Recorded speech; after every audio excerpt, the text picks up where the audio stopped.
하나님의 말씀은 신명기 11장 18절에서 21절까지의 말씀 보도록 하겠습니다.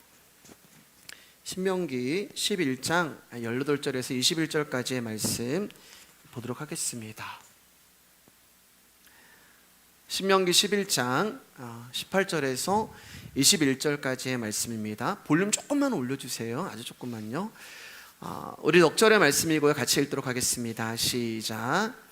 이러므로 너희는 나의 이 말을 너희의 마음과 뜻에 두고 또 그것을 너희의 손목에 메어 기호를 삼고 너희 미간에 붙여 표를 삼으며 또 그것을 너희의 자녀에게 가르치며 집에 앉아 있을 때든지 길을 갈 때든지 누워 있을 때든지 일어날 때든지 이 말씀을 강론하고 또 내 집 문설주와 바깥문에 기록하라. 그리하면 여호와께서 너희 조상들에게 주리라고 맹세하신 땅에서 너희의 날과 너희의 자녀의 날이 많아서 하늘이 땅을 덮는 날과 같으리라. 아멘. 여름 감기고 또 코로나로 인하여서 또 오늘 예배당에 오늘 많은 성도님들이 오지 못했습니다. 여러분 생각나실 때 기도 부탁드리겠습니다. 오늘은 사무엘하 14장을 나눌 차례입니다. 근데 말씀을 준비하다 보니까 하나님의 말씀이 저와 또 여러분의 가정 그리고 우리의 자녀들 가운데 말씀만이 답이구나라는 생각이 들어서 오늘 사무엘하 14장을 시작하기 전에 신명기 11장에 대해서 말씀을 먼저 읽었습니다. 그리고 왜 신명기 11장의 이 말씀을 사무엘하 14장을 나누기 전에 읽었는지 이제 말씀을 들어보시면 우리가 결론적으로 이제 알게 될 거예요. 우리 옆 사람하고 인사하겠습니다. 귀하십니다. 귀하십니다. 네. 자, 그럼 사무엘하 14장 시작하도록 하겠습니다. 다윗 왕은 자신의 이복 자식들 사이에서 일어난 강간 사건과 살인 사건으로 인하여서 상당한 충격을 받아 통곡하며 쓰러졌습니다. 자식들을 통하여서 자신이 저지른 밧세바의 간음과 우리아의 살인이 그대로 재현됨을 보면서 다윗은 죄에 대하여 더 깊이 생각하고 하나님의 일하심을 한층 더 깊이 깨닫는 기회로 삼았어야 해요. 그런데 다윗은 그렇게 하지 못했습니다. 왜 그렇게 하지 못했다고 지난주에 말씀드렸죠?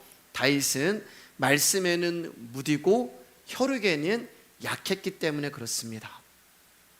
다윗은 말씀보다 앞선 혈육의 정으로 인하여 간음한 암놈에게도 또 살인한 압살롬에게도 하나님의 규례와 말씀을 단호하게 가르치지 못했어요. 그리고 말씀을 가르치지 못한 결과로 인하여 다윗의 집안은 서서히 무너져 가기 시작했습니다. 암놈을 살해한 압살롬은 그술로 도망을 갔어요. 하나님은 살인한 사람들을 위하여서 그들을 보호하기 위한 장치를 마련해 두셨는데 그것이 도피성이었죠. 그러나 도피성은 모든 살인자에게 해당되는 것이 아니라 고의성이 없는, 즉 과실로 사람을 죽인 경우에만 해당이 되는 것이 도피성이에요.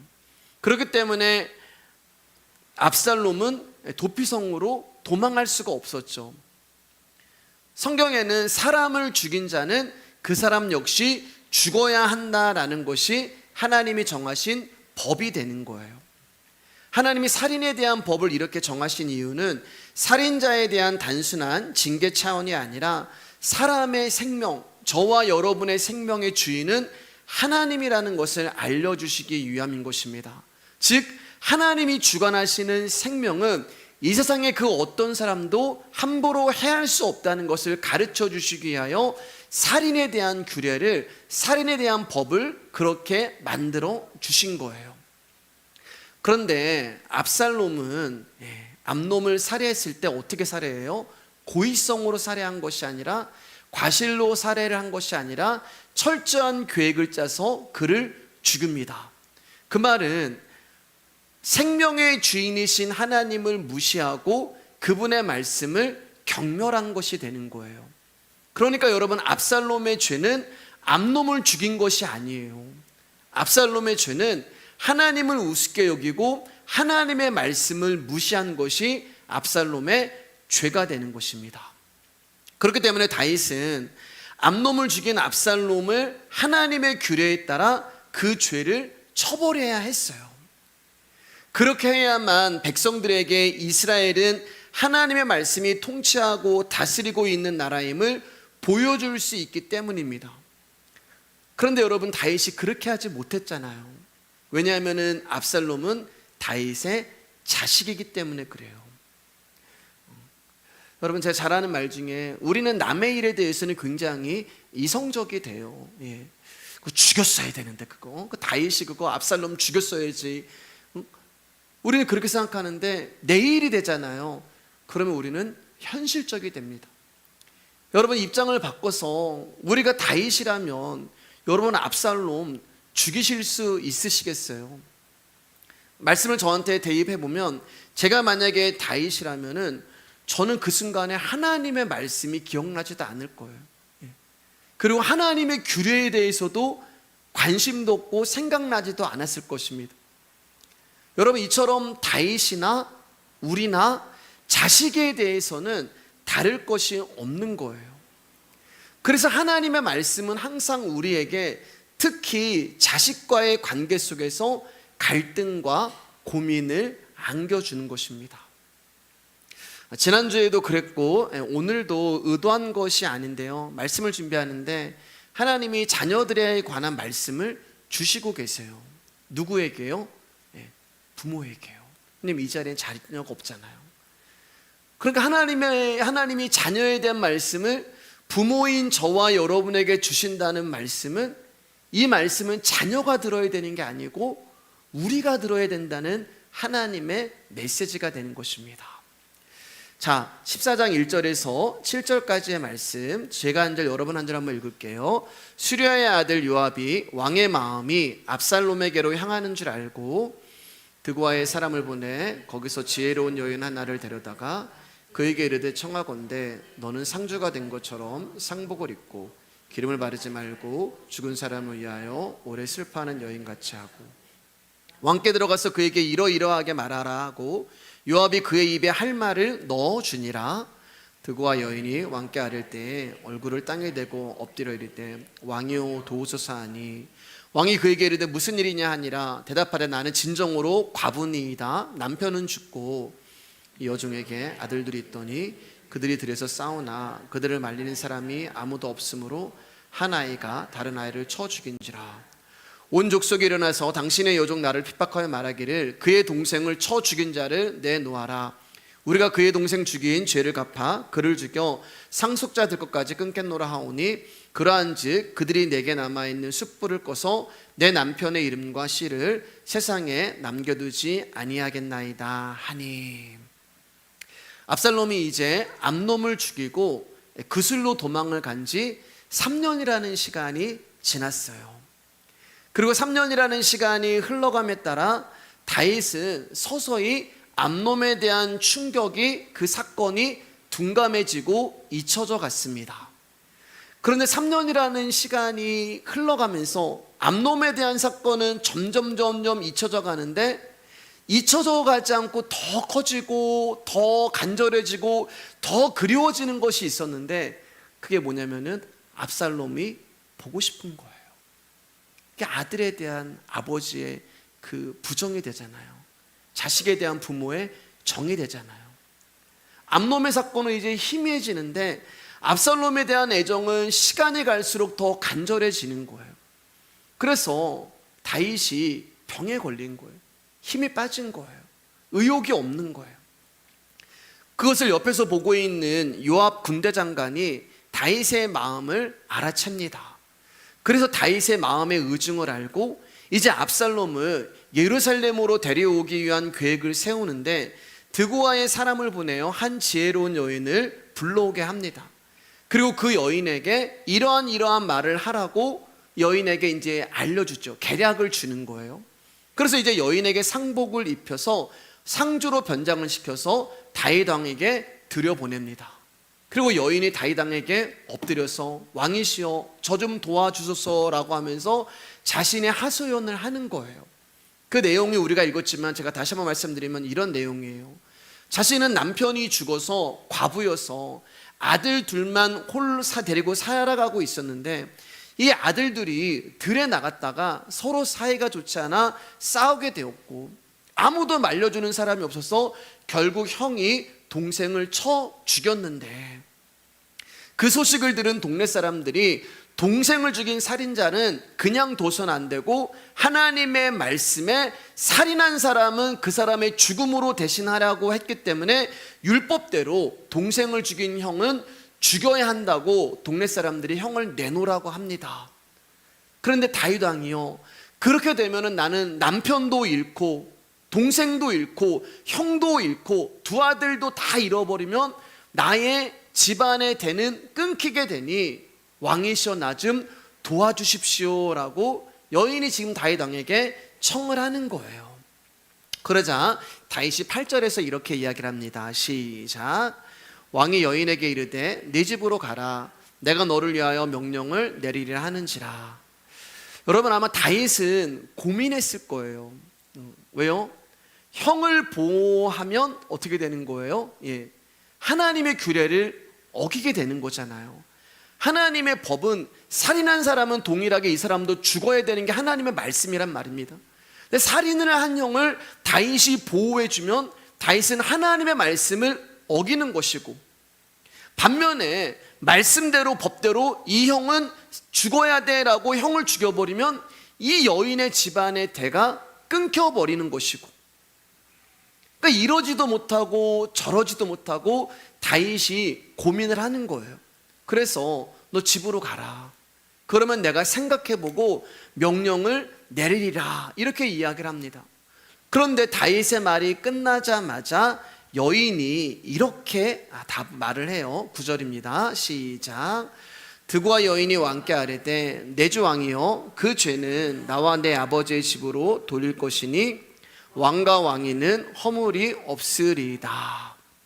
여기 보면 9절에서 이제 드고와 여인이 다윗 왕에게 뭐라고 얘기하면은 그 죄는 이렇게 얘기해요. 그 죄는, 이 죄가 뭐냐면 살인한 자를 하나님의 규례대로 처리하는 법을 말하는 거예요.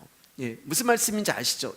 살인한 자를 규례대로 처리하는 그 법을 말합니다. 자, 그런데 여러분, 이 죄를 지은 사람이 누구냐면은 다윗이란 말이에요. 하나님의 법대로 압살롬이 암놈을 살해했는데 그 압살롬을 하나님의 법으로 처리하지 못했어요. 그 다윗 역시 죄가 되는 거예요. 그러니까 여인은 지금 다윗이 처해 있는 상황을 자기의 이야기처럼 꾸며서 다윗에게 이야기를 하고 있는 거잖아요. 그러니까 여인의 말은 이런 거예요. 왕이시여, 동생을 죽인 형을 죽이지 말라는 명을 내린다면 그것은 살인자에 대한 하나님의 법을 무시하는 죄가 됩니다. 그 얘기를 하는 거예요 지금요. 왕이 만약에 다윗이 막 고민하고 있으니까 드고와 여인이 얘기를 하는 거예요. 지금 왕이 지금 고민하는 게 내가 형을 보호하면은 하나님의 말씀을 어기는 거야. 그 죄는 얘기하는 거예요. 그 죄는 지금 다윗 왕에게 있는 것이 아니라 허물이 있는 것이 아니라 어머니인 내가 지금 왕께 부탁을 해가지고 그런 일이 생긴 거기 때문에 왕의 죄가 아니라 왕에게 부탁을 하고 있는 나의 죄입니다. 이해가 되시죠? 그렇기 때문에 왕에게는 허물이 없습니다. 왕에게는 죄가 없습니다. 이렇게 이야기를 하는 거예요. 다윗이 지금 그것 때문에 고민하고 있었단 말입니다. 지금 여인이 처한 환경과 다윗의 입장이 같은 거예요. 왜요? 요압이 지금 다 계략을 짜가지고 다윗의 심정을 알고 있는 요압이 계략을 짜서 알려준 거기 때문에 그래요. 그러니까 여인이 하는 말이 구구절절 다윗의 마음에 와닿고 있는 거예요. 그러니까 여인의 말을 들은 다윗이 이제 결정을 하는데, 어떻게 결정을 하냐면은 하나님의 규례가 아닌, 하나님의 말씀이 아닌, 하나님의 법이 아닌 부모의 심정으로 여인의 호소를 들어주는 거예요. 그래, 내가 만약에 너 그 남은 그 아들 하나를 죽여버리면 너 대가 어떻게 되겠니? 네가 얼마나 마음이 아프겠니? 네 마음이 얼마나 찢어지겠니? 그래서 다윗이 하나님의 법대로가 아니라 부모의 심정으로 여인의 호소를 들어줍니다. 그래서 10절에서 이렇게 얘기해요. 왕이 이르되 누구든지 내게 말하는 자를 내게로 데려오라. 그가 다시는 너를 건드리지 못하리라 하니라. 다윗이 이렇게 결정을 해요. 그러니까 이 말은 다윗이 하나님의 말씀 때문에 지금 압살롬을 데리고 오지 못했단 말이에요, 여러분.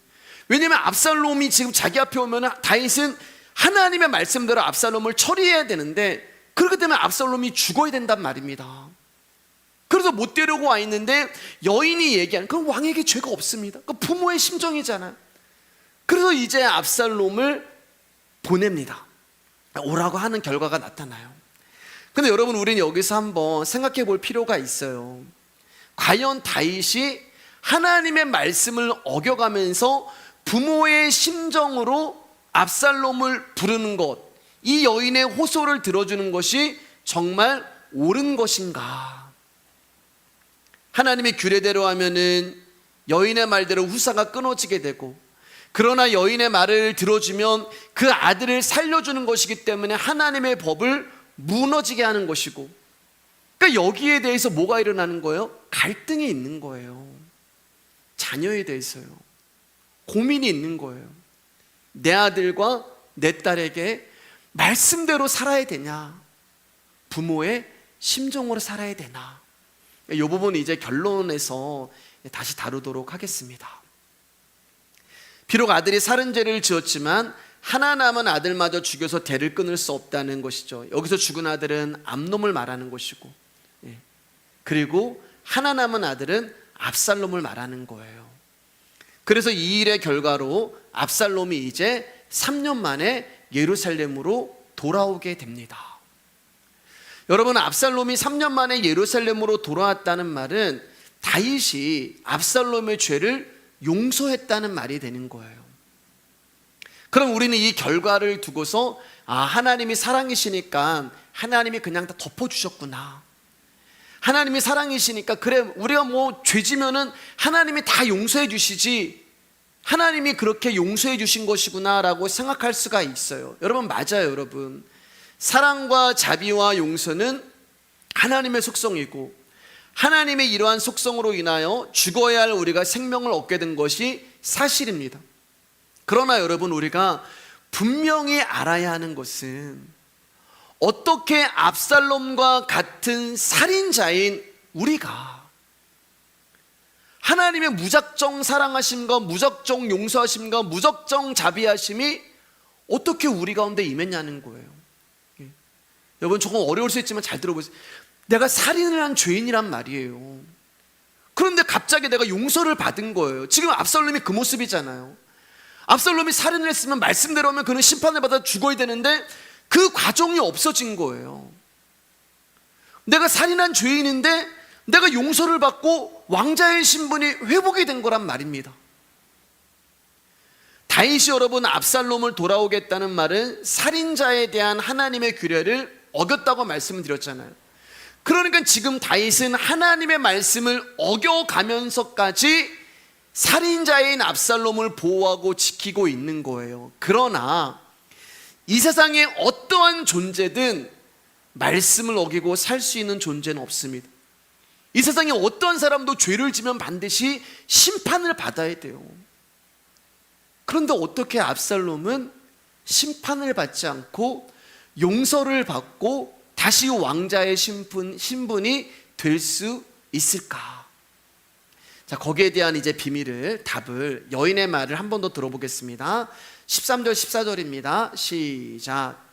여인이 이르되 그러면 어찌하여 왕께서 하나님의 백성에게 대하여 이 같은 생각을 하셨나이까? 이 말씀을 하심으로 왕께서 죄 있는 사람같이 되심은 그 내쫓긴 자를 왕께서 집으로 돌아오게 하지 아니하심이니이다. 우리는 필경 죽으리니 땅에 쏟아진 물을 다시 담지 못할 것 같을 것이오나 하나님은 생명을 빼앗지 아니하시고 방책을 베푸사 내쫓긴 자가 하나님께 버린 자가 되지 아니하게 하시나이다. 여러분, 여기에 보면은 굉장한 복음의 비밀이 숨어 있는 거 보세요. 우리라는 존재는 여러분 이런 존재예요. 땅에 쏟아진 물은 다시 담지 못하잖아요. 우리는 그런 존재예요. 그래서 저와 여러분들은 반드시 죽을 수밖에 없는 존재란 말입니다. 그런데 여인이 뭐라고 이야기하냐면은 땅에 쏟아진 물을 다시 담을 수 없는 것처럼 죄를 지은 우리는 반드시 죽을 수밖에 없는 운명이다. 압살롬은 그렇게 죽을 수밖에 없는 운명이다.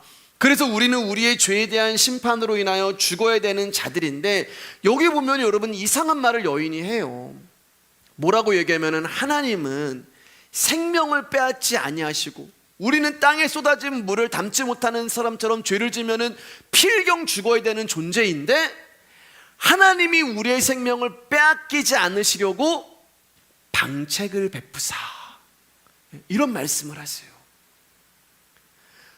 하나님이 우리의 생명을 빼앗기지 않으시려고, 다시 말해서 저와 여러분들을 죽음 가운데 두지 않으시려고 한 가지 방책을 베푸셔서, 내쫓긴 자가 누구예요? 압살롬이잖아요.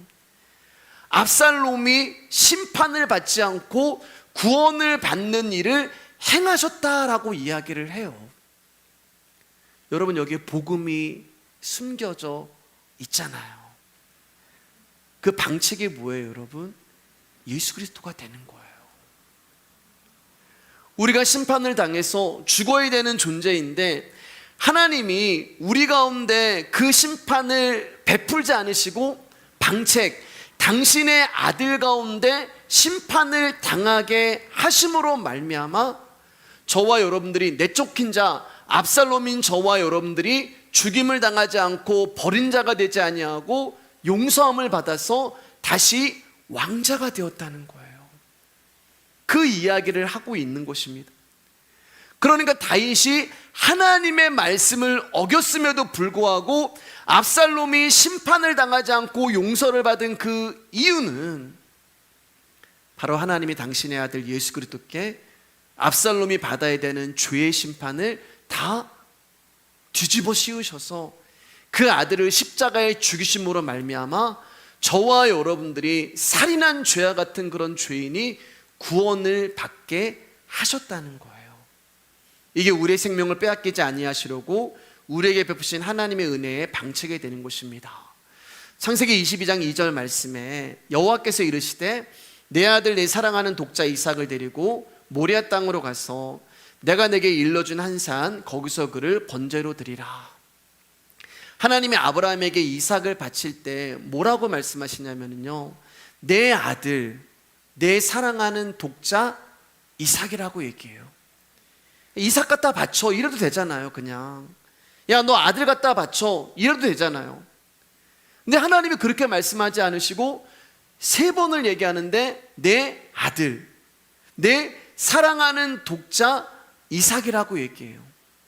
여러분, 여기 사랑하는 독자라는 이 단어는 예이디카라고 하는 단어인데요, 이 단어의 뜻은 무슨 뜻이냐면은 아버지가 모든 것을 다 던져서 사랑하는 자, 모든 것을 다 던져서 집중하여 사랑하는 자, 그게 사랑하는 독자예요. 그러니까 이것을 통해서, 문장을 통해서 아브라함이 이삭을 얼마나 사랑하는지 여러분 나타나는 거잖아요. 이삭이 아브라함 가운데 어떤 존재라는 것이 여러분 드러나잖아요. 그런데 여러분, 하나님에게 예수님이 이런 존재셨잖아요. 하나님에게 예수님이 어떤 존재였어요?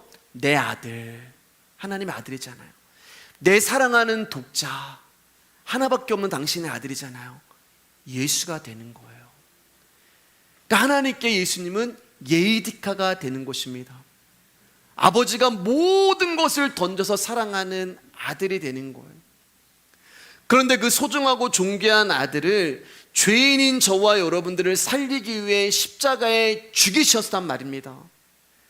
그래서 저와 여러분들이 구원을 받은 압살롬이 되는 거예요. 그게 하나님의 방책이 되는 거예요. 나 대신 죽으시고 내가 받을 심판을 이미 예수님이 받으셨기 때문에 하나님의 말씀을 어겼음에도 불구하고 저와 여러분들이 구원을 얻게 된 거예요. 자, 21절 말씀 계속 보도록 하겠습니다. 시작. 왕이 요압에게 이르되 내가 이 일을 허락하였으니 가서 청년 압살롬을 데려오라 하니라. 다윗은 여인을 보낸 자가 요압이라는 것을 알게 됩니다. 그리고 요압에게 이제 압살롬을 데려오라는 지시를 내려요. 그리고 그 지시대로 요압은 그술로 가서 압살롬을 데리고 예루살렘으로 옵니다. 그런데 여러분, 한 가지 이해할 수 없는 내용이 이제 다음 구절에 나와요. 우리 24절 한번 읽어볼게요. 시작. 왕이 이르되 그를 그의 집으로 물러가게 하여 내 얼굴을 볼 수 없게 하라매 압살롬이 자기 집으로 돌아가고 왕의 얼굴을 보지 못하니라. 여러분, 우리는 다윗이 지금 압살롬을 얼마나 그리워했는지 봤잖아요. 애가 타잖아요. 보고 싶어서, 그리워서, 간절해서 압살롬을 향하여서 다윗이 매일 눈물을 흘리면서 압살롬 때문에 잠도 못 자고 내 아들을 보고 싶은 그리움으로 다윗의 마음이 다 썩어 문드러져 버렸단 말입니다.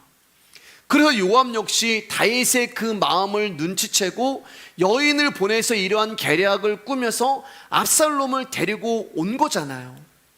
그러면 압살롬이 왔을 때 정말 버선발로 나가서 내 아들 압살롬아 와락 안으면서 용서까지 했잖아요. 고생했다, 보고 싶었다, 아빠가 너를 너무 사랑한다 라고 하면서 맛있는 저녁을 대접을 하면서 환영을 하고 반갑게 맞이해야 되는 것이 다윗이 해야 되는 일인데, 여러분, 다윗이 뭐라고 얘기하면은 너 집에 가 있어. 3년 만에 온 압살롬 용서를 했는데 너 집에 가 있어. 그러면서 내 얼굴을 볼 수 없게 하라. 다윗이 압살롬의 얼굴을 보지 않는 거예요.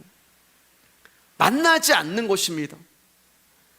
아니, 도대체 왜 다윗은 압살롬을 용서하고 오라고 해놓고서는, 그리워해서 보고 싶은 마음에 돌아오게 해놓고서는 막상 오니까 만나지 않겠다고 하는 이유가 무엇일까요? 그것은 자식과 불의를 사이에 두고 이러지도 못하고 저러지도 못하는 다윗의 마음을 보여주고 있는 거예요. 즉, 압살롬의 죄도 외면하지 못하고, 그렇다고 해서 압살롬이란 자식에 대한 그리움도 끊어버리지 못하는 다윗의 마음이 압살롬을 돌아오게 하면서도 그 얼굴을 보지 못하는 어정쩡한 모습으로 비춰지게 되는 것입니다. 그러니까 머리로는 여러분 무엇이 의로움인 줄 알아요. 머리로는 압살롬이 왔을 때 어떻게 해야 되는 것을 알아요. 그런데 막상 행동은 자신이 알고 있는 것처럼 움직여주지 않는 거예요. 내가 저놈으로 오면 내가 이런 말을 하고, 저놈으로 오면 내가 이런 행동을 하고, 근데 막상 오면은 그 행동이 안. 오늘 말씀의 제목을 읽어보지 않았지만 알고 있지만 행할 수 없는 다윗이 오늘 말씀의 제목이 되는 거예요. 알고 있는데 못해요. 자식에게 우리는 그런 존재예요. 그런데 여러분, 다윗이 왜 못하는지 아세요? 왜 다윗이 압살롬에게 머리로는 알고 있는데 행동으로 못하는지 아세요? 25절에서 27절 말씀 보겠습니다. 이게 답이에요. 시작. 온 이스라엘 가운데서 압살롬 같이 아름다움으로 크게 칭찬받는 자가 없었으니 그는 발바닥부터 정수리까지 흠이 없음이라. 그의 머리털이 무거움으로 연말마다 깎았으며 그의 머리털을 깎을 때에 그것을 달아본즉 그의 머리털이 왕의 저울로 200세겔이었더라. 압살롬이 아들 셋과 딸 하나를 낳았는데 딸의 이름은 다말이라. 그는 얼굴이 아름다운 여자더라. 다윗이 압살롬에 대해 하나님의 규례를 중심으로 단호한 행동을 보이지 못한 것은 압살롬이 너무 잘생겼기 때문에 그래요. 저는 여러분 말씀 준비하는데 26절 읽으면서 참 부럽더라고요. 여러분, 저 이제 머리가 좀 많이 막 이제 빠져가지고 연말마다 머리를 깎았대잖아요. 얼마나 무거우면, 얼마나 풍성했으면. 압살롬이 여러분 너무 아름다운 외모를 가지고 있었어요. 근데 그 아름다운 외모 때문에 다윗이 압살롬에게 말씀으로 단호하게 가르치지 못했던 거예요.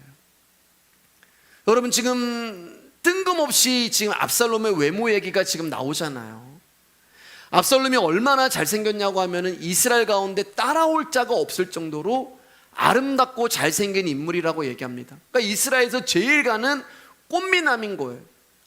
얼마나 외모가 완벽했으면 발바닥부터 머리까지 흠도 한도 점도 찾아볼 수 없을 정도로 완벽한 비주얼을 가지고 있다고 말을 합니다. 부럽습니다. 부러우시잖아요.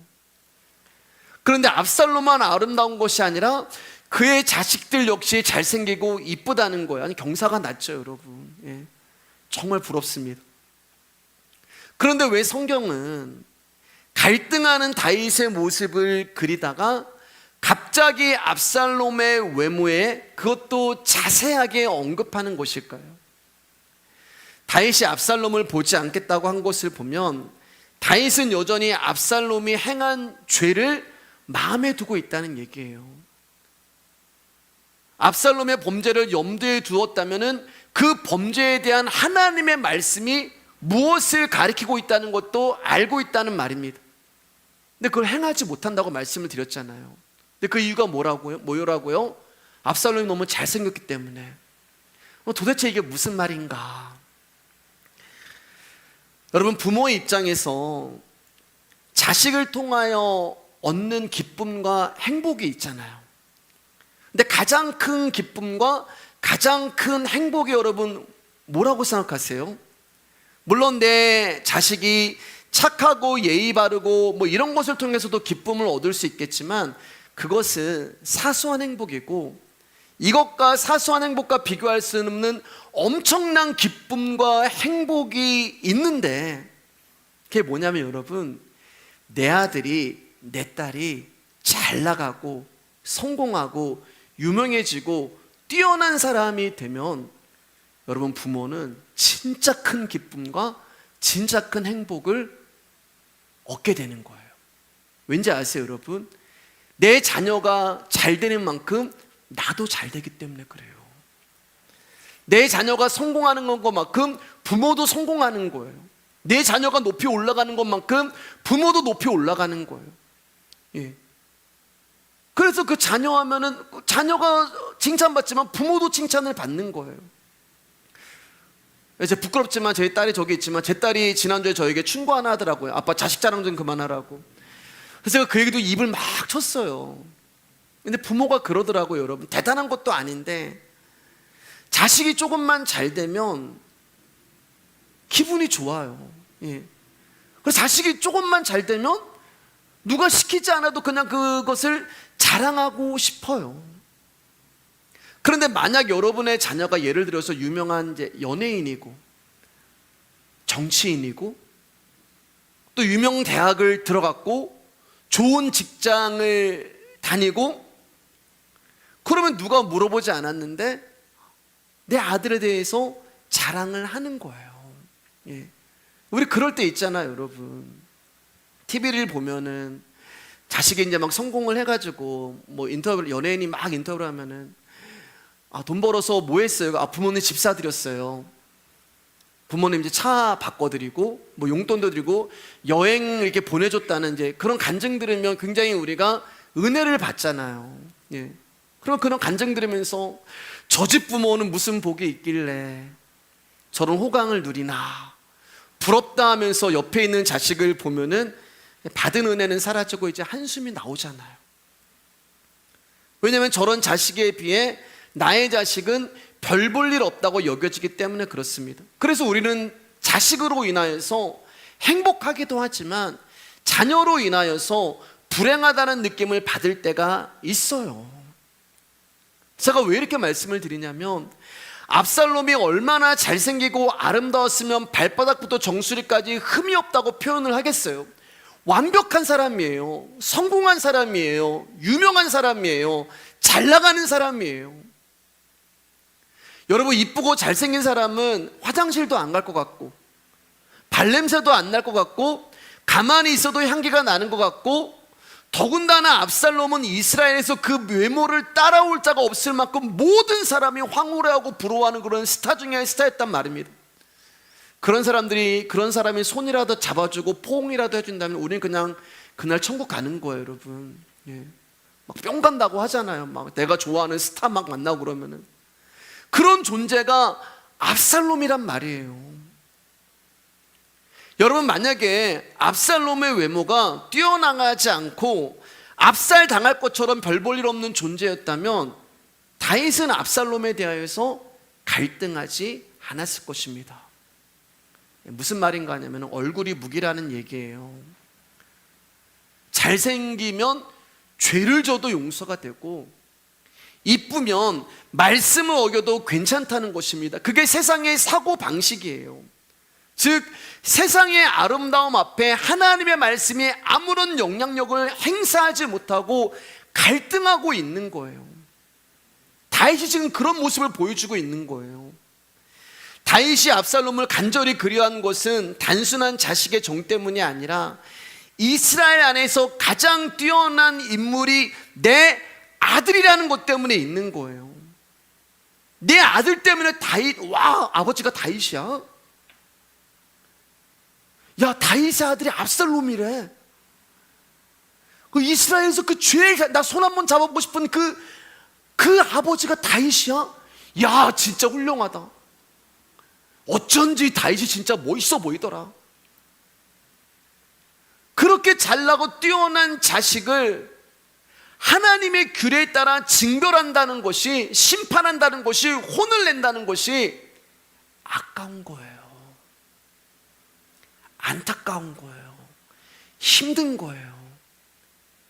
그래서 다윗이 망설이고 갈등하고 있는 것입니다. 여러분, 자식에 대한 우리의 마음이 다윗과 다를 게 뭐가 있겠어요? 내 자식이 세상에서 뛰어난 인물이 되기를 바라지 않는 부모가 누가 있겠어요? 누구나 자식이 성공하기를 원하고 자식의 성공으로 행복을 누리기도 합니다.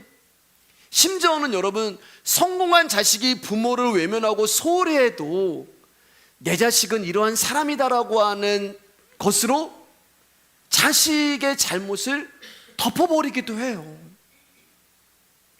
그러나 사랑하는 여러분, 우리가 부모로서 자식들에게 가장 크게 잘못하는 것이 무엇인지 아세요? 그것은 내 자녀의 영혼을 염두에 두지 않는다는 것입니다. 자녀의 성공에는 목숨을 걸고 기원하며 자녀의 신앙에 대해서는 깊이 생각하지 않고 소홀해 버리는 것이 부모인 우리의 죄라는 거예요. 그러나 안타깝게도 자식에 대한 부모의 마음은 부모 스스로가 다스릴 수가 없어요. 왜 이렇게 그대 앞에만 서면 나는 작아지는가? 이게 자식에 대한 부모의 연약함이에요. 우리 입술로는 내 자식이 비록 세상에서 알아주지 않는 존재가 된다고 해도 하나님을 아는 자녀가 되기를 바란다고 우리 입술은 고백을 하지만, 야, 너는 그냥 백수여도 괜찮아. 나는 네가 하나님을 더 예배하고 알아가기를 소망해 라고 이야기를 하지만, 솔직한 우리의 마음이 실질적으로 끌리는 것은 내 자식이 이 땅에서 성공하고 잘 되는 것에 있는 거예요. 그 이유는 저와 여러분 안에, 부모라는 저와 여러분 안에 세상에서 뛰어난 존재가 되는 것을 사모하는 본질이 우리 안에 있기 때문에 그렇습니다. 그러니까 이게 그대로 드러나는 거예요. 내 자녀를 통해서. 아빠는 성공하지 못했지만 너는 꼭 성공했으면 좋겠다. 아빠는 정말 내가 이루고 싶은 것을 못 이루었지만 너는 이러한 삶을 살지 않았으면 좋겠다라는 것이 자식이 성공하는 길이라면 어디까지 가는 거예요? 신앙을 외면해도 그냥 넘어가 버리는 거예요. 여러분, 압살롬은 세상에서 성공한 사람을 이야기합니다. 세상의 아름다움을 얘기하는 거예요. 세상의 최고의 높은 곳에 올라가 있는 것을 이야기를 하는 거예요. 네가 그렇게만 된다면 하나님의 말씀이 너에게 아무런 영향력을 끼치지 않는다 하더라도 그냥 넘어가는 거예요. 하나님을 모르는 자가 돼도 좋으니 성공만 하라는 거예요. 그러면서 우리 안에 어떤 마음들이 다 있는지 아세요, 여러분? 아유, 언젠가 때가 되면 하나님이 내 아들 돌아오게 해주시겠지. 그걸로 아들에 대한 신앙을, 딸에 대한 신앙을 덮어버리는 거예요. 이게 지금 다윗의 모습이 되고 저와 여러분의 모습이 되는 것입니다. 자녀에게 말씀으로 가르치지 못하는, 머리는 아는데 내가 압살롬에게 무엇을 말씀을 가르치고 하나님의 말씀이 이렇게 돼 있어, 너 그렇게 살면 안 되라고 해야 되는데, 내 아들이 성공하고 내 아들이 잘 나가고 내 아들이 아름답고 내 아들이 세상에 칭송받으니까 하나님의 말씀이 그 앞에서 무너져 버리는 거예요. 그런데 여러분, 그처럼 뛰어난 압살롬이 결국 아버지를 배신하고 반역을 합니다. 기억하셔야 돼요. 왜일까요, 여러분? 아버지가 말씀을 가르치지 않았기 때문에 그래요. 지난주도 이 메시지를 전했는데요, 다윗이 압살롬에게 하나님의 말씀을 가르치지 않았기 때문에 그렇게 사랑하고 그렇게 잘 되기를 바랬던 아들이 자신을 반역하고 배신했단 말입니다. 사실 하나님 앞에 인물의 뛰어남은 아무런 의미가 없습니다. 이스라엘에서 가장 뛰어난, 외적으로 흠이 없는 굉장한 존재인 압살롬이라 할지라도 하나님 앞에서는 죄인일 뿐인 거예요. 하나님 앞에서는 죽어야 될 존재일 뿐인 거예요. 그런데 이것을 소홀히 하기에 자식이 뛰어난 인물이 되기를 바라는 욕망에서 벗어나지를 못하는 거예요. 내 자식이 예수 그리스도를 알지 못하면 죽을 수밖에 없고 구원받지 못한다는 것을 놓쳐버리는 거예요. 그렇기 때문에 여러분, 자식은요, 부모의 마음으로 바라보면 안 돼요. 자식은 하나님의 마음으로 바라봐야 되는 거예요. 하나님이 내 아들 향해서 어떤 마음을 가지고 계실까? 무엇을 원하실까? 어떻게 하시기를 원하실까? 부모의 마음으로 바라보면 내 욕망이 나오기 때문에 여러분, 부모의 마음으로는 바라보면 안 됩니다. 우리는 들려지는 말씀을 통하여서 복음을 듣고 하나님이 어떤 분이신가에 대하여 배웠어요. 그리고 그렇기 때문에 하나님의 백성으로, 성도로 어떻게 사는 것이 옳은 것인가를 우리는 알고 있어요. 근데 알면서도 내 자식에게는 이 말씀을 전하지 못해요. 몰라서 못하는 것이 아니라 알면서도 그 진리의 길로 가지 않는 것이 우리라는 거예요. 왜냐하면 말씀이 있으나 정작 말씀에 이끌려가기보다는 세상의 아름다움에 끌려가는 것이 우리이기 때문에 그렇습니다.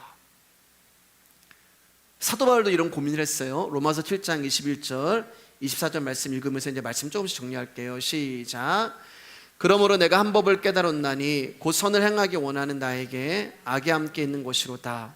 내 속산으로는 하나님의 법을 즐거워하되 내 지체 속에서 다른 한 법이 내 마음의 법과 싸워 내 지체 속에 있는 죄의 법으로 나를 사로잡는 것을 보는도다. 오호라 나는 공고한 사람이로다. 이 사망의 몸에서 누가 나를 건져내랴. 제가 드릴게요. 우리 주 예수 그리스도로 말미암아 하나님께 감사리로다. 그런즉 내 자신이 마음으로는 하나님의 법을, 육신으로는 죄의 법을 섬기노라. 다윗이 자신을 향하여서 공고한 사람이라고 얘기해요. 두 마음이 있기 때문에요. 선을 행하고 싶은데 실질적으로 자기는 악을 따라가는 거예요. 그러니까 애통해하며 고민하고 있는 것입니다. 근데 여러분, 이 연약함은요, 하나님이 사도로 택한 바울에게도 있고 하나님의 마음이 아프다고 하는 다윗에게도 있고 저와 여러분에게도 있는 것입니다. 우리는 수없이 많은 경우를 이러면 안 되는데, 이것은 하나님의 말씀이 아닌데, 이것은 하나님이 원하시는 것이 아닌데라고 소리쳐 보지만 정작 행하는 것은 내 생각과 전혀 다른 것을 택하고 행하고 있는 것을 보게 되는 거예요. 우리는 이런 자들입니다. 그래서 우리는 자식들에게 말씀으로 단호하지 못한 거예요. 그러면 안 되는데, 너 주일 빼먹으면 안 되는데, 너 예수님 안 믿으면 안 되는데. 그런데 이게 안 돼요. 그럼 어떻게 해야 되냐? 그럼 어떻게 해야 되는 말일까요? 우리는 연약하니까 포기하고 그냥 내 마음이 끌려가는 대로 마음껏 살면 되는 걸까요? 그럴 수 없습니다. 여러분, 우리의 연약함을 죄의 정당성으로 삼아서는 안 되는 거예요. 그렇다고 해서 다윗처럼 하지 말라는 말도 할 수 없습니다. 다윗처럼 하지 말라고 하고 또 우리 스스로 다윗처럼 하지 말아야지라는 각오와 다짐을 수없이 굳게 세워도 조금만 정신을 차려보면은 어느새 세상의 아름다움에 끌려가고 있는 게 우리라는 거예요. 그럼 어떻게 해야 될까? 사도행전 1장 8절 말씀입니다. 우리 크게 한번 읽을까요? 시작. 오직 성령이 너에게 임하시면 너희가 권능을 받고 예루살렘과 온 유대와 사마리아와 땅끝까지 이르러 내 증인이 되리라 하시니라. 요즘 새벽에 이제 우리가 사도행전을 이제 강의하는데요. 여기 말씀 잘 보시면 여러분, 성령이 우리에게 오시면 우리가 권능을 받는다라고 말씀을 하십니다. 그러니까 성령님이 어떤 다른 능력을 주시는 것이 아니라 성령님 자체가 권능이라는 거예요. 그래서 성령을 받는다라고 말씀을 하는 거예요.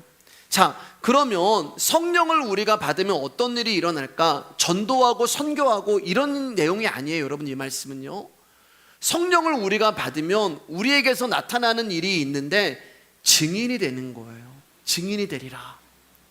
증인은 본자를 말합니다. 누구를 본 거예요? 예수님을 봤잖아요.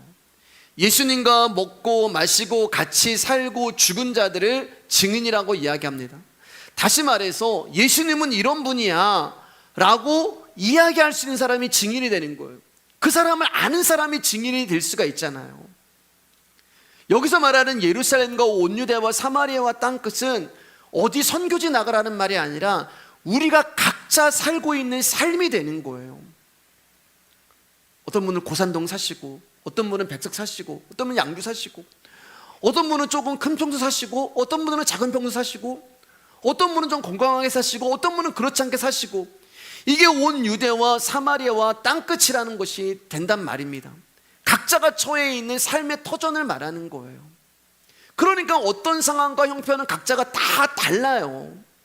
다 다른 환경과 다른 형편을 살아가요. 그런데 각자가 다 다른 상황과 형편과 환경을 살아가지만 뭐예요? 성령을 받으면 우리는 그 상황과 형편에서 어디에 있든지 간에 예수님이 누구인가를 증거할 수 있는 증인이 된다는 거예요. 여러분, 성령님이라고 하는 것은 뜻은 또 다른 보혜사라고 말씀드렸잖아요. 또 다른 예수라는 뜻이에요. 그분이 육으로 우리와 영원히 함께 가시지 못하기 때문에 또 다른 예수, 보혜사가 영으로 우리 안으로 임하신 거예요. 뭘로요? 말씀으로, 믿음으로 우리 가운데 임하신 거예요. 그래서 성령을 받고라고 얘기하는 거예요, 여러분. 그러면 우리 안에서 누가 이 증인의 일을 하는 거예요? 내 안에 임하신 그분의 영이 우리를 통하여 일을 하시는 것입니다. 자, 그러면 여러분, 제자들이 여러분, 각자가 처해 있는 유대와 예루살렘과 사마리아 땅끝에서 각자의 환경, 각자의 상황, 각자의 형편에서 어떻게 예수님을 증인으로 증거할 수 있었을까? 어떻게 했을까요, 여러분? 삶으로요? 예. 말씀이죠. 내가 본 예수님은 이런 분이야 라고 말씀으로 증거한 거예요. 제자들이 자기의 가족들 가운데, 야, 앉아봐. 아빠가 예수님과 3년 반을 동고동락할 때 예수님이 이런 말씀하셨어. 그분은 이런 분이야. 그분은 이런 분이야.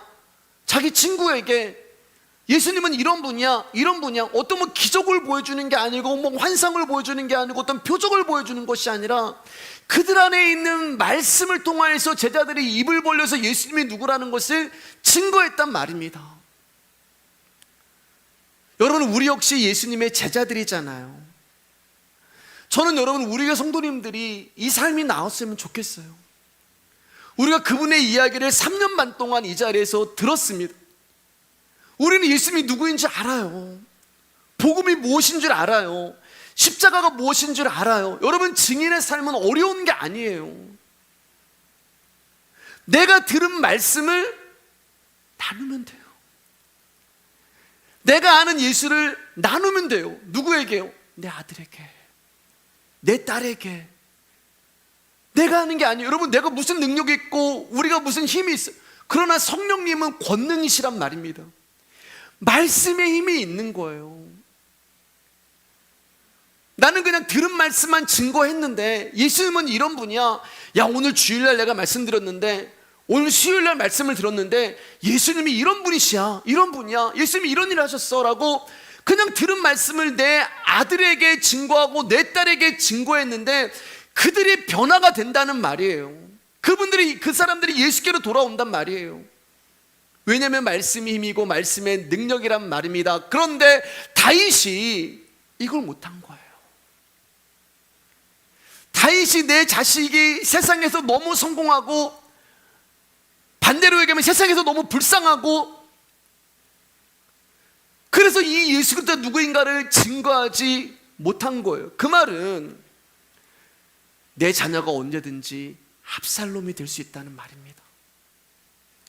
고린도서 15장 10절 말씀입니다. 제가 읽어드릴게요. 이제 말씀 마칠게요. 그러나 내가 나된 것은 하나님의 은혜로 된 것이니 내게 주신 그 은혜가 헛되지 아니하여 내가 모든 사도보다 더 많이 수고하였으나 내가 한 것이 아니요 오직 나와 함께 하신 하나님의 은혜로라. 바울이 여러분 이렇게 고백해요. 나의 나된 것은 하나님의 은혜다. 여러분, 바울이 이렇게 고백하는 이유가 내가 나된 것은 하나님의 말씀을 증거하는 증인이에요.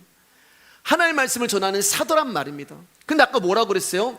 내 마음에 두 마음이 있어서 갈팡질팡한다. 나는 정말 선을 따르고 싶은데 나는 죄의 삶을 살고 악의 삶을 살아간다. 그런데 그가 복음을 전해요. 야, 정말 나 같은 자가 어떻게 목사야? 나 같은 자가 어떻게 이 강단에서 정말 어떻게 내가 목사라고 할 수가 있어? 근데 정말 하나님 앞에 부끄럽고 이 강단에 서는 것이 두렵고 떨리는 전데 여러분에게 말씀을 증거하는 거예요. 제가 하는 게 아니란 말입니다. 내가 나된 것은 하나님의 은혜다. 선을 행하기를 원하나 내 속에 있는 죄의 법이 나를 사로잡는 것을 보면서 하나님, 제가 무슨 사도예요? 제가 무슨 증인이에요? 그런데 그렇게 자격이 없는 자신임에도 불구하고 입술을 열어서 그리스도의 복음을 증거하는 나를 보면서 하나님의 은혜구나. 나는 그런 존재인데 내가 증거하는 말씀을 통하여서 사람들이 변화되는 거예요. 나는 정말 아무것도 아닌 죄인 투성인데, 죄덩어리인데, 이런 죄덩어리가 증거하는 복음을 통하여서 성도들이 변화가 되는 거예요. 그 말은 무슨 말이에요, 여러분? 말씀이 힘이 있다는 거예요. 말씀이 능력이고 말씀이 은혜라는 거예요. 그러면 여러분에게도 동일한 성령님이 계시고 동일한 말씀이 계시고, 그러면 그 말씀으로 여러분들의 가정에서, 여러분들이 처해 있는 유대와 예루살렘과 사마리아 땅끝에서 증인의 삶을 사실 수 있다는 것입니다.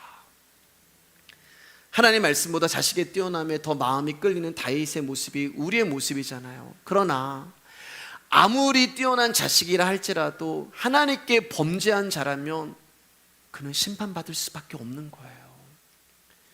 그것을 알면서도 우리는 자식 앞에서 냉정하지 못하고 결단하지 못하는 연약한 자들입니다. 자식이 내 앞에만 서면 하나님 말씀도 잊어버리고 세상의 아름다움이 자식에 빠져버리기를 소망하는 자들이 우리입니다. 우리는 그런 존재밖에 안 돼요. 이처럼 우리의 마음은 언제나 믿음이 아닌 세상에 이끌릴 수밖에 없어요. 그런데 여러분, 그러한 우리가요, 이 밤에 몸도 안 좋으시고 피곤하신데 이 자리에 계신다는 거예요.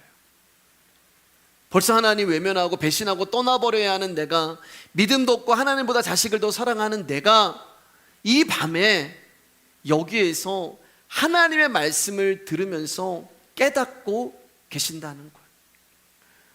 하나님 일하시는 거잖아요. 여러분, 우리는 연약하나 하나님은 강하십니다. 나는 안 되지만 그분은 하실 수 있어요. 여러분, 자녀들 가운데 압살롬 만들지 마시고 예수 그리스도의 복음을 통하여서 그들 가운데 말씀을 가르치시는 저와 여러분들 되기를 주님의 이름으로 축복합니다. 우리 마지막으로 오늘 본문 신명기 11장 읽고 우리 찬양하고 기도하고 마치겠습니다. 신명기 11장 18절 21절 말씀 우리 천천히 한번 읽어볼게요. 시작. 이러므로 너희는 나의 이 말을 너희의 마음과 뜻에 두고 또 그것을 너희 손목에 메어 기호를 삼고 너희 미간에 붙여 표를 삼으며 또 그것을 너희의 자녀에게 가르치며 집에 앉아 있을 때든지 길을 갈 때든지 눈에 있을 때든 누워 있을 때든지 일어날 때든지 이 말씀을 강론하고 또 내 집 문설주와 바깥문에 기록하라. 그리하면 여호와께서 너희 조상들에게 주리라고 맹세하신 땅에서 너희의 날과 너희의 자녀의 날이 많아서 하늘이 땅을 덮는 날과 같으리라. 아멘. 우리 같이 찬양하도록 하겠습니다.